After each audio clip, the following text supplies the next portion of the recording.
Big video today. We're going to be talking about, it sounds like, the entire Season 4 OG Battle Pass, and we've got official teasers from Epic for at least one of the skins, but then a little bit of an insider leak, inside source on what the entire pass will look like. Then there's this new feature Fortnite has released, and it was talked about a couple years ago actually, where it's like a free trial program. You get to have a rotating set of skins that are usable for free without having to buy them. There's much more, some stuff on bots, issues with OG.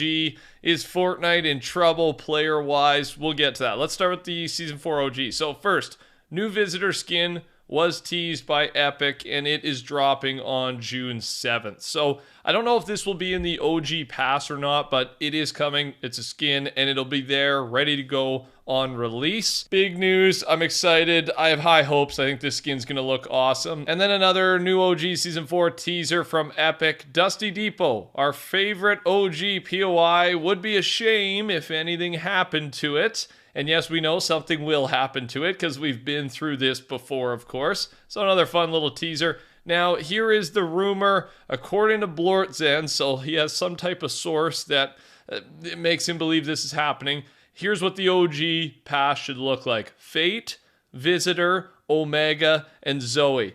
And apparently Zoe's not 100% confirmed. So to me, that means Fate, Visitor, Omega are very likely. And yeah, I mean, you would think Omega would get a remix here. They may do combo versions of these skins, right? Like maybe Omega is just half the equation for one of the remade skins. Who knows what they're going to do here? There's some really good, iconic, classic skins that came from this battle pass. Our first Fortnite original superhero season. So yeah, I'm looking forward to this. I'll probably be buying it either way. I think they've done a good job with all the OG passes so far. What would you like to see most?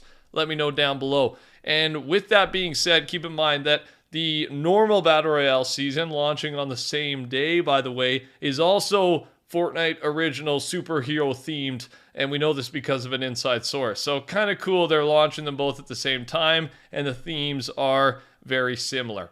Now, let's talk about this new feature. So it was a feature that was first talked about as a Fortnite crew subscription benefit. They asked us players in a survey if we wanted to see it, and for now, they've officially released this in Korea. So if you play Fortnite at a PC cafe in Korea, you will have temporary access to cosmetics and items that refresh every month while you're logged in from a PC cafe. So it's going to be used right now only in Korea, only at the PC cafes, and will only be active when you're actually at the cafe playing, not when you log in and then you go home. So there's two things here. One, this is most likely a marketing tactic to get more people to play Fortnite in Korea. But the other part is maybe it is also a test because yeah, it was talked about as a benefit for crew and obviously would add a lot of value, right? Some sort of system where you get kind of a free trial of a skin that you just haven't had to pay for yet. If you like it, you like how it feels, it plays, rotates to the item shop. After the end of the subscription, once it's about to run out or transfer to the next skin, you have the option to purchase it permanently. Let me know your thoughts. Would this entice you to subscribe to the crew more often if you had this like free trial thing of different skins, or would you just not really care? Let me know down below. I'll keep you updated if we get any real news or updates on this past what we already have, so subscribe, turn your noties on. I am your guy. Now, more issues with bots. The minimum number of real players in Fortnite OG lobbies appears to have been significantly reduced. It's now possible for a Fortnite OG lobby to have up to 92 bots and only 8 real players. I do not know why they do this, why they have done this. Like, I understand that some people like bots, some people enjoy playing against bots, but there should just be a game mode for that. A certain spot where people who enjoy versing AI can go and fight those. Like, I understand that that can be fun, but for a main mode, I really do think this is a mistake. If you've played Fortnite for even a little bit of time, like, it's fairly obvious when you're going up against the bot AI, right? It's not like they blend in as a real player. So I don't know. I mean, it doesn't mean here that every single game only has 8 real players. It just means that some games, most likely games for players that are brand new and everything can have only 8 real players, and I think that's fine. It's just, yeah, as you've played a few games, most people should be going against real people, I think, in the main modes. Let me know your thoughts on any of this down below. The final Star Wars season update drops in a couple of days here. We're going to get the live event files, right? We do have a live event this season.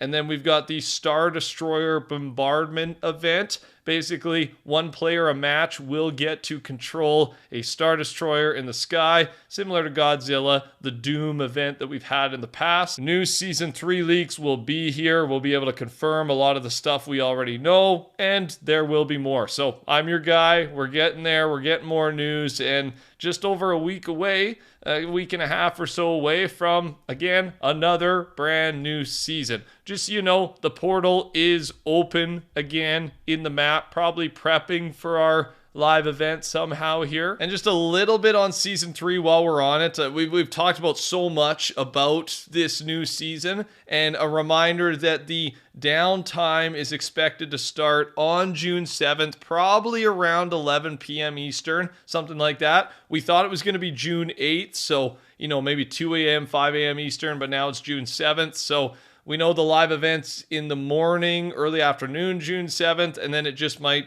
go into downtime right away, or it's just going to be a shorter time in between the end of the event and the new season. So it really only adjusted our timeline by, maybe a maximum of 6 to 8 hours rather than a full day. June 7th is the magic day now.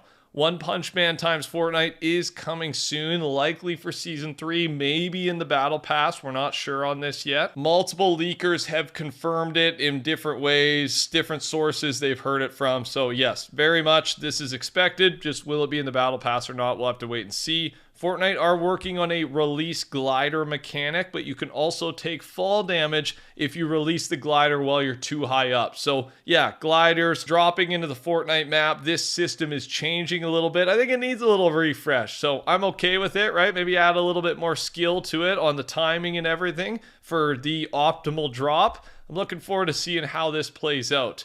Kind of a weird piece of news here. Mr. Beast wants a hood Mr. Beast skin in Fortnite. As he tweeted at them, Fortnite, can we have a hood Mr. Beast skin? He dresses up as like a blinged out version of himself, right? And I think it's one of his most viral TikToks or Instagram. I don't know. I'm showing you the photo there. It actually does look quite hilarious, and I think this would be a funny skin to have in the game. We'll see if Fortnite ends up listening. I don't know why they wouldn't, right? They've worked with Mr. Beast a couple of times and in big ways. So why not do another one? Couple other things here. There's been talk of player count, and there's kind of two reasons for it. The one reason is because Roblox, kind of random to bring up, but Roblox hit a peak of over 16 million players on at one time earlier this month, which is just a massive number, bigger than Fortnite has ever had, by the way, even in peak live event times. And Fortnite, for example, 2.5 million is their peak for May. Steam, the entirety of Steam, the peak is 11.8 million. So Fortnite is down comparatively from where they've been in the past. And they've always been down from these two numbers, so it's not crazy that they're getting beat here, right? We're talking about Roblox, probably the biggest game there is, and Steam, which is an entire platform with hundreds, thousands of games. But, I mean, the reason I bring this up is, will iOS making a return help these numbers? That's a big one. And then we've got the thin client coming soon to Fortnite, which will basically allow you to download specific modes in Fortnite, not the entire game. And all the things you download will be a lot smaller in size. So just making it easier to get Fortnite on your device. And then the kind of the negative part to talk about is this season, I believe we've seen some of the lower player counts that we've seen in a long time. And this could have been expected with Star Wars. Like if you're a big Star Wars fan, like for me, I am liking this season. I like how the blasters work, but it is very different than anything we've seen before. So you're going to kind of alienate some players that would normally play. Are you enjoying this season? Are you excited and going to be playing once the new season drops? Like, where are you at? Let me know in the comment section below. I am curious. And that's all I got for you guys. Touch that like button. Thanks for watching. Take care. Talk soon. Subscribe. Goodbye.